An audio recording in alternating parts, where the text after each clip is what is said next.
dan mukanya juga udah seger memang. Nah, tapi bener ngomong-ngomong tadi kalau kita bicara mengenai banyak manfaat kesehatannya ya dari katanya bisa mengobati kolesterol, terus udah gitu juga membantu untuk menangani osteoporosis. Oh ya, menguatkan tulang juga. Nah, tapi bener gak sih ini sebenarnya? nah langsung aja kita invite Dokter Diana Suganda, spesialis gizi klinik. Halo dokter. Dok, ini kita lagi asik ngomongin soal bandeng. Nah, ini banyak masyarakat yang bertanya mengenai ini. Coba Dokter Sila tadi udah nanya mengenai tadi apa lagi? Iya, tadi tuh katanya nih ya dok ya, ini ikan bandeng ini mencegah terjadinya penyakit koroner, jantung koroner pada tubuh. Ini fakta atau mitos nih dok? Percaya apa enggak, ternyata bandeng ini adalah fakta. Yes, ya benar Dr. Victor ya. Yeah. Karena ternyata gini, kandungan dari bandeng sendiri ya, ikan bandeng terutama yang segar ya, itu mengandung tinggi sekali omega 3. Ya omega 3 seperti kita ketahui, ya kan bagian dari PUFA atau asam lemak ya. Asam lemak yang sangat berguna bagi apa? Antiinflamasi, ya kan anti peradangan, terus berhubungan juga dengan pembuluh darah. Jadi untuk risiko penyakit jantung koroner pasti akan berkurang kalau kita rajin konsumsi bandeng ini. Berarti ini masyarakat penasaran nih dok, ini berarti katanya bisa menurunkan kadar kolesterol juga nih dalam tubuh. Itu fakta atau mitos? Wah, ini sejalan nih, sejalan, iya. Jadi ini juga sebenarnya adalah fakta. Ya, sebenarnya adalah fakta pemirsa. Saya bahas dulu untuk per satu sajian si bandeng sendiri. Ya, takaran kita biasanya per 100 gram. Per 100 gram itu kira-kira kalau udah satu besar gini hampir 250. Itu ya, berarti hampir 250 gram. Ya? Sebentar ya, ini ya. Nah, kita angkat ya. Kira-kira satu gini hampir seperempat kilo. Soalnya itu ada ini ya, ini basah nanti ya, ini aja ini basah. nih. Ya. Nah, jadi kalau 100 gramnya itu kira-kira segini. Ya, kira-kira segini 100 segini gram. Ya, jadi kan biasa bandeng kalau kita yang besar gini kan kita bisa potong 3 tuh. Ya kan? Nah, kira-kira segini deh. Per 100 gram. Nah, per 100 gram gini, emang yang namanya semua bahan dari hewani pasti mengandung kolesterol. Ya, tapi kolesterolnya ini hanya sekitar 57 gram. Jadi 57 miligram. Jadi masih aman lah untuk kita konsumsi sehari-hari. Cuman sayangnya biasanya bandeng itu diapain? Digoreng. Nah, digoreng seperti ini. Ini yang membuat jadi ya tadinya lemaknya baik, ya menjadi lebih jenuh. Iya, karena ada minyak yang tergoreng ada itu. minyak lagi, seperti itu. Padahal kalau misalnya kita masak dengan cara lain, mungkin seperti ini ya. Ini kan dipepes. Ya, ya kan? Jadi tidak nambah minyak lagi. Ya, ini kalau dipepes kayak gini ya. Bisa dipepes, bisa dipindang, kayak gitu kan, itu lebih bagus. Boleh. Tapi untuk menurunkan kolesterol juga bisa. Karena tadi omega 3-nya tinggi. Betul, dan minimal seharusnya dianjurkan tuh 2 kali seminggu minimal konsumsi ikan laut dalam. Boleh. Nah, jadi kalau itulah penting banget tadi ya. Ini gimana nih? Ya, balikin lagi ya. Oke, udah. Nah, bicara mengenai ikan bandeng ini juga. Ikan bandeng ini dipercaya dapat mengurangi risiko tekanan darah tinggi, mitos atau fakta? Ngomong soal hipertensi nih. Hipertensi, ini juga sebenarnya adalah fakta. Wow, hebat banget ya.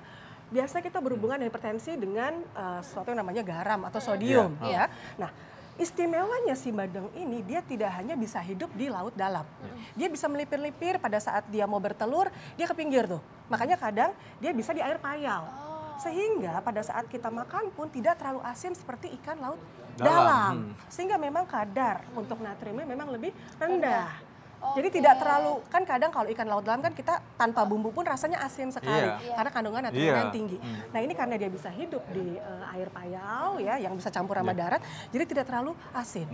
Jadi sebenarnya untuk alternatif pasien-pasien dengan hipertensi boleh konsumsi. Boleh nih ya. Dan apalagi kalau biasa dibilang ikan laut dalam itu kan sarden, makarel, mungkin kadang-kadang nggak semua orang suka gitu. Tapi kalau bandeng ini kayaknya sebagian besar orang Indonesia cocok lidahnya nih kayaknya ya. Betul. Ya, jadi walaupun bukan ikan laut dalam, dia juga punya efek seperti itu ya.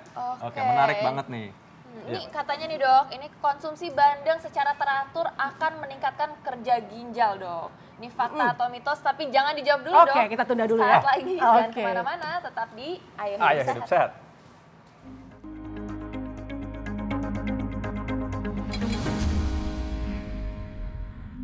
Ini belum dijawab loh tadi ini. Mitos atau fakta kalau mengkonsumsi bandeng secara teratur ini akan meningkatkan kerja ginjal? Oke, itu sebenarnya adalah mitos. Ya, yang kita anggap meningkatkan kerja ginjal berarti memperberat kan kerja ginjal kan. Sebenarnya tadi saya mau cerita, kalau 100 gram ya, saya angkat lagi deh ya. Per 100 gram si ikan bandeng ini kira-kira segini, itu proteinnya dapat 20 gram protein. Tinggi loh, cukup tinggi. Itu hampir mencukupi 1/3 kebutuhan protein kita. Kalau wanita kira-kira butuh 60 gram protein, cukup tinggi. Kalau kita tidak ada masalah dengan ginjal, masih aman.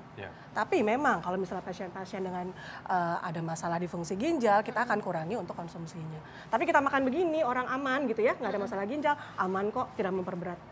Jadi itu adalah mitos. Jadi tenang saja Tenang ya. aja. Tenang aja. Lebih takut yang lain-lain lah kalau fungsi ginjal. Darah tinggi itu lebih bahaya sebenarnya. Obat-obatan yang nggak benar. Obat-obatan yang nggak betul lebih bahaya juga ya. Oke. Nah kita lanjut nih, kita mau lihat konsumsi ikan bandeng dapat meningkatkan kecerdasan. Banyak makan ikan makin cerdas. Mitos atau fakta? Itu benar-benar adalah fakta.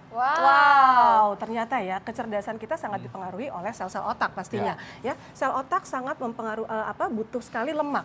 Nah, tadi seperti saya cerita, lemak di dalam bandeng ini banyak lemak yang tidak jenuhnya. Lemak baik, omega 3, ada vitamin A-nya juga. Jadi bagus banget untuk perkembangan sel-sel di otak. Jadi memang kalau dari kecil makan banyak bandeng ya biar lebih pinter. Betul. Betul, boleh. Kita banyak-banyak makan bandeng. Dokter Diana sama Dokter Sila kayaknya banyak makan bandeng nih waktu kecil.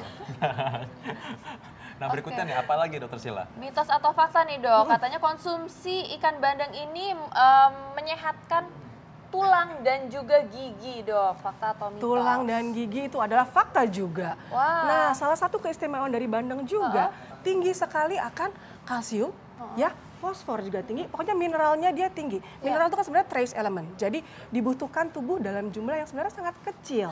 Ya, tapi dengan kita konsumsi, nah tubuh bisa berfungsi dengan baik. Salah satunya sih tadi kalsium tinggi, kemudian apalagi kalau kita bisa makan tulangnya atau durinya. Itu dia. Tapi itu Nah, masalahnya, biasanya. ya kalau kita masak seperti ini aja, itu pasti susah ya. Karena memang jenis tulang dari bandeng ini adalah berupa duri yang menancap kecil-kecil ke dagingnya, sehingga susah untuk diambil. Beda sama jenis ikan yang lain.